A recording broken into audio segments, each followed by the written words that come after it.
Okay, so I'm gonna jump into this video, and it's about the day of Aubrey's passing and the following weeks after it, and just kind of how, like, what I went through. I've seen a lot of videos like this, and I just think that it's important to see, like, another perspective on things, especially, like, if you're going through that. Maybe this will help people. I don't know, but I've gotten to the point where I can talk about this without hysterically crying. So I think it's important for me to share the things that I went through and how I'm still getting through everything. So September 4th, 2023, I woke up at 9:30 in the morning. I had woken up and I'd gone to the living room to go fill my mom in on the night prior. I was at a birthday party, and I just wanted to tell her about it. It was just like any other morning. We didn't have school that day, so I had woken up, I'd gone to the living room to go fill my mother in on my night prior. I'd gone back into my room to grab my phone so that I could go and show her the pictures of the night, because I was at a birthday party. And I was in my room for max 5 seconds before I just heard like these blood screeching screams coming from my mother. And I know y'all have seen the video of my mom finding Aubrey's letters to us, and it's not even comparable to that. It was so much more intense, and immediately, like, I'm just rushing to go like find out like what's causing my mother to scream like this. So I'm following the screams, and they obviously lead me to my sister's room, where I find my mom and my sister. And I don't really know if I was in shock or not, to be completely honest. I was just so like, I need to deal with what I need to deal with. So I'm immediately calling 911, running to my mother's room to tell my little brother, like, hey, like, don't leave this room until like I tell you to. I'm on the phone with 911. I end that call. I'm calling my Uncle Jeff. I'm calling Nick. I'm just calling the people that I need to call, and then I'm trying to help my mother out the best I can. I'm just running around the house trying to do what I could. Finally, the firefighters were the first to get there. If you call like 911, they all come. The firefighters were the first to get there, and then the cops, and then the EMTs, I believe, came. So they all got there, and at that point I'm just hysterical. I don't know what to do. I'm trying my best to like stay calm, but like that's almost like the most impossible thing to do in that situation. So they're getting there, and I'm just like, do something. My mother's in the room with my sister, and I'm just a mess. Honestly, I'm like, that's the best way to put it. I'm just hysterical. I'm just begging them for an answer. I'm trying to figure out what's going on, like save her, do something. So I don't know what you like call like the paramedics. Everyone's just inside, outside the house. It's just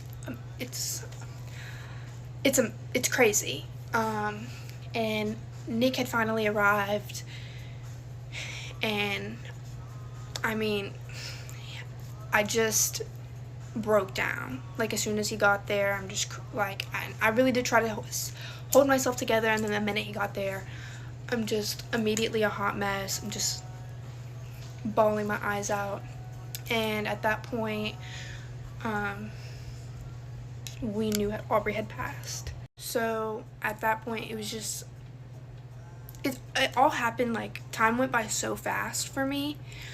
And so I'm a hot mess. Like, at this point, like, I know my sister's not gonna wake up, but I'm like, I need to check on my mom. I need to check on Riker. So I'm running back and forth between checking on my mother and going into her room and making sure that Riker's okay and that he doesn't need anything. And so while all of this is going on, I'm going outside. Like, I was just running around so much. I don't know why, okay? So I go outside, and I see that my Uncle Jeff had pulled up, and I've never like broke down like that in my whole entire life. Like he gets out of his truck, and I run and I just fall. It's like a scene you see out of like a movie. I'm just running and I literally fall in the grass, and he's like picking me up, and then he's crying, I'm crying, like I'm hysterical. I'm like, she passed away. I don't know what to do anymore. I'm a hot mess. So at this point, a couple hours, like I'm not gonna go into detail about every little thing. Some of that is private. So at this point, a few hours have passed.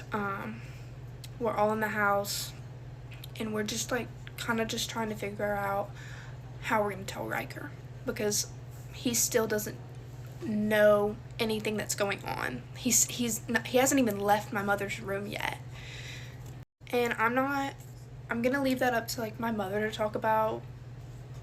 It's not my place. I'll leave.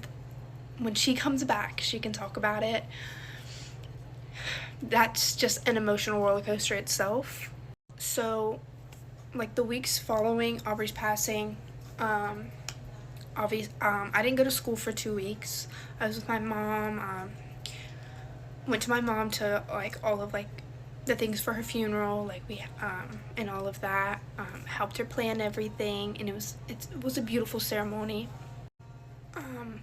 It was definitely it's still emotional,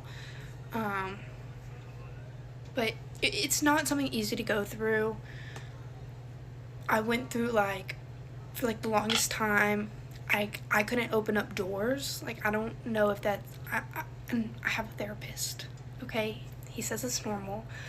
And I'm okay now, like I can open doors now, but like for the longest time, I couldn't, open up doors because I was so scared that something bad was going to be behind them, because September 4th I opened a door and my whole life changed. So I just couldn't open doors. I was terrified.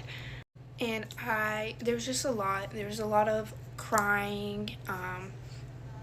I couldn't sleep by myself for the longest time. Me, Riker, and my mom slept together for months.